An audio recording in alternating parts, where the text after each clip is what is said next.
నమస్కారం అండి. అంతర్యామిలో ఈరోజు అంశం మంత్రశక్తి. మనకు అందించిన వారు మంత్రవాది మహేశ్వర్ గారు. వినిపిస్తున్నది మీ విజయభాస్కర్. శాంతి ప్రమాణ పత్రాల్లో, దస్తావేజుల్లో దొరకదు, వ్యక్తుల హృదయాల్లో ఉంటుంది. చిత్రం ఏమిటంటే, మనిషి శాంతి కోసం వస్తు ప్రపంచంలో వెతుకుతాడు. నిజానికి మనిషికి తనలోకి తాను చూసుకునే మంత్రమే వివేకంతో జీవించడం నేర్పుతుంది. మనిషికొచ్చే ఆలోచనలు ప్రధానంగా నిర్బంధించేవి. ఎరుకతో వ్యవహరించవలసిన మనిషి యంత్రంలా జీవించేస్తున్నాడు. మంత్రం అవగాహనను పెంచుతుంది. నిర్బంధనల మధ్య చిక్కుకున్న ఆలోచనలు మారతాయి. మనసు ప్రశాంతమై దృక్పథంలో మార్పు వస్తుంది. జీవితాన్ని ప్రశాంతంగా పరికించినప్పుడు ప్రపంచం ఒక విశ్వవిద్యాలయంలా సాక్షాత్కరిస్తుంది. పరిశీలిస్తే ఎంతో నేర్చుకోవచ్చు అనిపిస్తుంది. జ్ఞాని దత్తాత్రేయుల వారు కమలాన్ని గురువుగా భావిస్తారు. అది బురదలో పెరిగిన పరిమళాన్ని అందిస్తుంది. పరిసరాలను ఏమాత్రం పట్టించుకోని తత్వం ముఖ్యం. శక్తిమంతమైన మంత్రోచ్చారణ, ఎదగాలనే చిత్తశుద్ధి అవసరం. అలజడి నిండిన మనసు శరీరానికి కూడా మంచిది కాదు. కలత చెందడం వల్ల శరీరంలో అనారోగ్యకరమైన రసాయనాలు ఉత్పత్తి అవుతాయి, రోగాలను కలుగజేస్తాయి, మనసును స్పష్టత కోల్పోయేలా చేస్తాయి.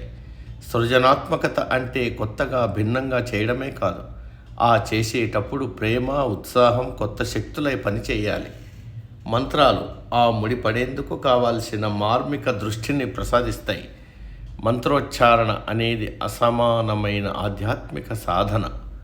ఉన్నతమైన ధ్యాన మార్గం వైపు ఏకాగ్రతతో మనసును సంసిద్ధం చేసే అభ్యాసం. మంత్రం గురువు ఉపదేశించాలి. మంత్రోచ్చారణకు ఒక నిర్దిష్టమైన పద్ధతి ఉంది. అవగాహన లేకుండా చేయడం అంటే శిక్షణ ఏమాత్రం లేని వారికి అత్యాధునికమైన వాహనాన్ని అందించి నడపమనటం లాంటిది. మంత్రోచ్చారణ చేయాలంటే ముందు శరీరం నిశ్చలంగా ఉండాలి. శ్వాస లోతుగా లయబద్ధంగా సాగాలి. శరీరంలో వివిధ భాగాలలో స్పందనలు కలుగుతాయి. చెదిరిన స్థితిలో గతం భవిష్యత్తుల మధ్య ఆలోచనలు ఒగిసలాడుతున్నప్పుడు మనసు వాటిని గ్రహించే స్థితిలో ఉండదు. బాహ్య ప్రపంచంలో చిక్కుకుపోయిన దాన్ని శరీరం నుంచి వేరు చేయాలి. యోగ నిద్ర కోసం యోగాసనాలను క్రమం తప్పకుండా చేస్తూ ఉండాలి. ఏ ఆసనం శరీరంలో ఏ అవయవానికి మేలు చేస్తుందనే విషయం మన ఋషులకు బాగా తెలుసు.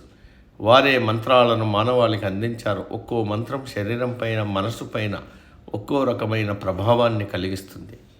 అర్థాలన్నీ తెలియకపోయినా నేర్చుకోవాలన్న శ్రద్ధ, భక్తి ఉన్నవారికి మంత్రం వల్ల కలిగే స్పందనలతో ప్రయోజనం ఉంటుంది. పదే పదే ఉచ్చరించడం వల్ల మానసిక శుద్ధి కలిగి బుద్ధి వికసిస్తుంది. ఆచరించే వారికి మంచి జరుగుతుందనే విశ్వాసం ఉండాలి. విగ్రహం మీద దృష్టి పెడుతూ మంత్రాన్ని ఏకాగ్రతతో ఉచ్చరించడం బాహ్యపరంగా చేసే అభ్యాసం. ఆ తర్వాత జరిగేది పూర్తిగా మానసిక చర్య. మనసు చలించగానే మంత్రాన్ని మళ్ళీ స్మరించుకుంటే స్థిమితం ఏర్పడుతుంది. మంత్రాలు నిచ్చెనల్లాంటివి. ప్రేమ విశ్వాసాలతోనే అధిరోహించాలి. సమాప్తం. సర్వే జన సుఖినో భవంతు. అందరూ బాగుండాలి, అందులో మనం ఉండాలి.